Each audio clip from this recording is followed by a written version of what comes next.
Most beginners learn that a game ends when both players pass their turns. That may sound simple enough, but there are some tips here. Endgame lectures usually focus on technicalities, e.g., how should we play locally to maximize my own territory? We will not cover these topics here. Instead, we will answer two fundamental questions. 1. How do we score the game? 2. When should both players actually pass?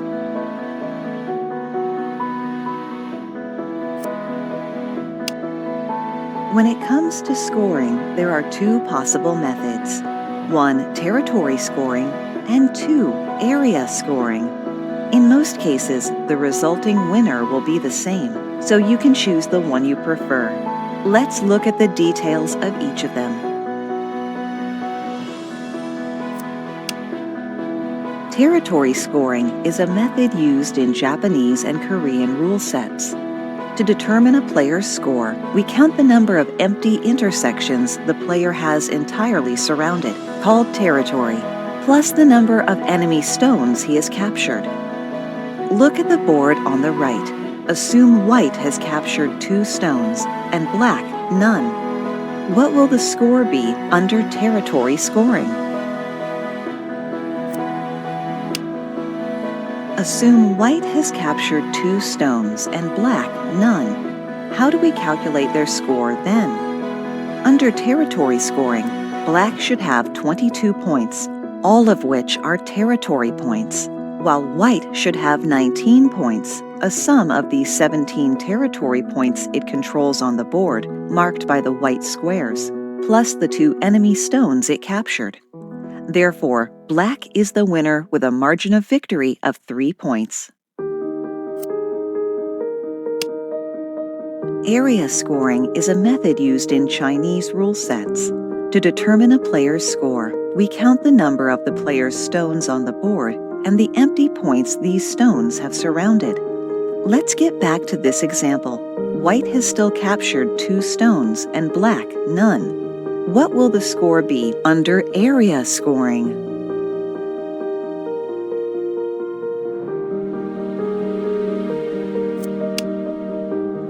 Under area scoring, black's total score reaches 43, including 21 stones and 22 territory points, while white's score stands at 38, including 21 stones and 17 territory points. According to the rule, each player needs to control more than half of the empty points on the board to win. That is 41.5 points or more in this specific case. Therefore, black is still the winner, ignoring Komi for now.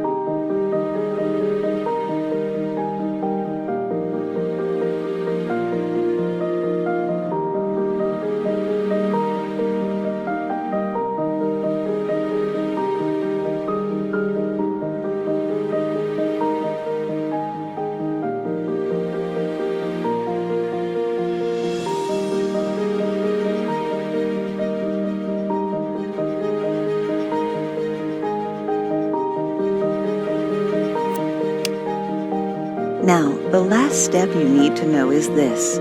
White gets a small compensation for going second, called komi. This can be done slightly differently depending on the board size and rule sets, but 6.5 points is common. This means, in order to win, black needs to be ahead by at least 7 points. So, contrary to what you might have thought, black actually lost this game.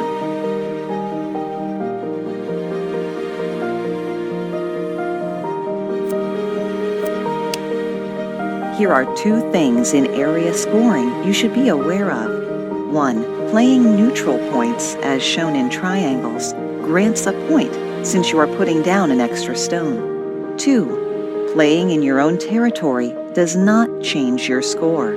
With territorial scoring, players need to be careful with each move. If you put a piece in your space when you don't need to, it will have an effect on your final score.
Ataris. Here, the marked stones are either already in Atari or can be put into Atari.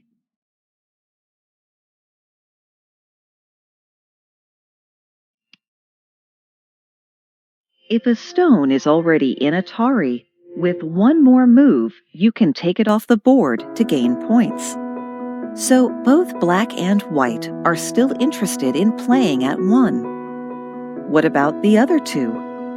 A potential Atari means that you can force your opponent to respond by playing there. After all, they don't want their stones to be taken.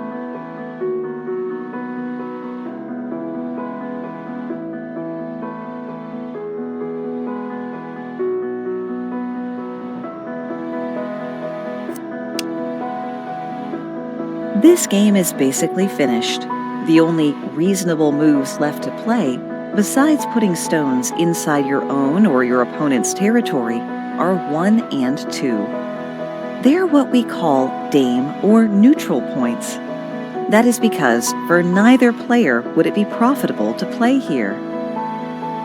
Using Japanese or Korean rules, they do not make any difference to the score, so both players may pass and count. Using Chinese rules, they do, however, count as points. Therefore, it is advised to play out the neutral points. Consider the two marked points. On first sight, they may look like neutral points. However, passing here would be fatal. The best way to make sure you don't miss these points is by playing out all neutral points.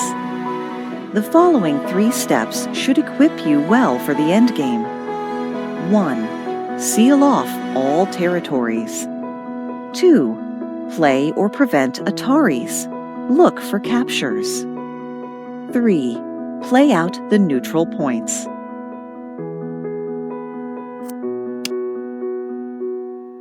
All right, now that we have covered the general strategy for endgame, let's swiftly discuss 2 more topics. Imagine this is your game. Black has completely surrounded the top right. Is there anything white can do in this game, or should they simply pass? The truth is, it's difficult to tell. Technically, both players could pass and there would be no problem. However, white is now behind in this game, and the only chance to catch back up would be to invade.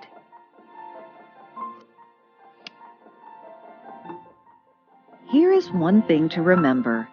As long as your opponent responds, it is always worth trying to invade their area at the end. When lower-ranked players do this, it's often considered annoying. But truth be told, if it is successful even one time, it was definitely worth it.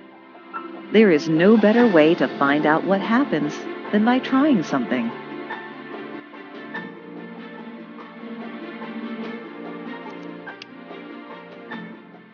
Obviously, not all games of Go are very peaceful.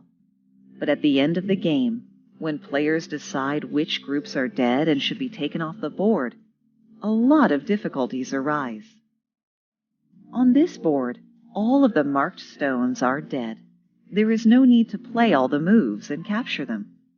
At this point, both players should simply pass and agree that those stones count as minus points.